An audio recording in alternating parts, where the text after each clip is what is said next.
जय श्री पार्वती पतये हर हर महादेव। पार्वती जी के हृदय में पति द्वारा त्यागे जाने पर बहुत दुख था, पर अपना अपराध समझकर वे कुछ भी कहती न थी। आखिर सती जी भय, संकोच और प्रेम से सनी हुई मनोहर वाणी में बोली, हे प्रभु, मेरे पिता के घर बहुत बड़ा उत्सव है। यदि आपकी आज्ञा हो तो हे कृपाधाम, मैं आदर सहित उसे देखने जाऊं। शिव जी ने कहा, वहां से कोई न्योता नहीं आया है तो ये अनुचित है।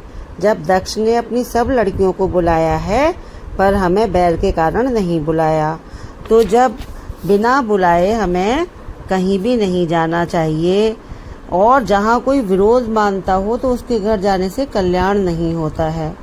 पर होनहारवश सती के हृदय में बोध नहीं हुआ, तो फिर वो अपने दक्ष के घर पहुंच गई। जब दक्ष के घर पहुंची तो किसी ने उनकी आव भगत नहीं की, केवल एक माता भले ही आदर से मिली। दक्ष ने तो उनकी कुशल क्षेम तक भी नहीं पूछी। सती को देखकर उल्टे उनके सारे अंग जल उठे।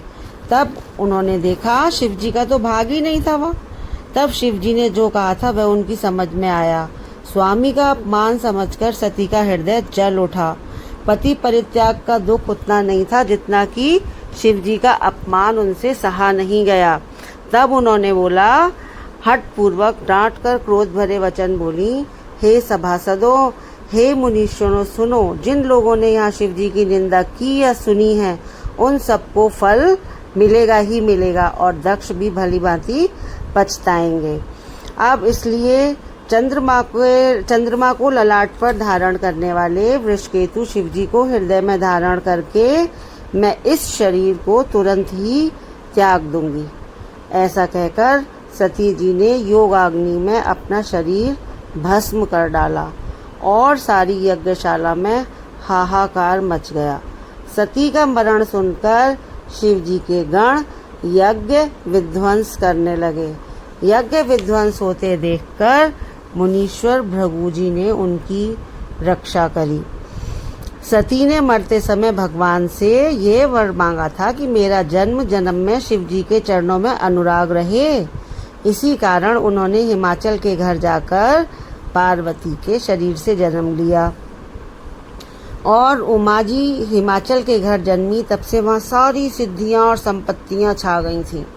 मुनियों ने जहाँ तहाँ सुंदर आश्रम बना लिए और हिमाचल ने उनको उचित स्थान दिए।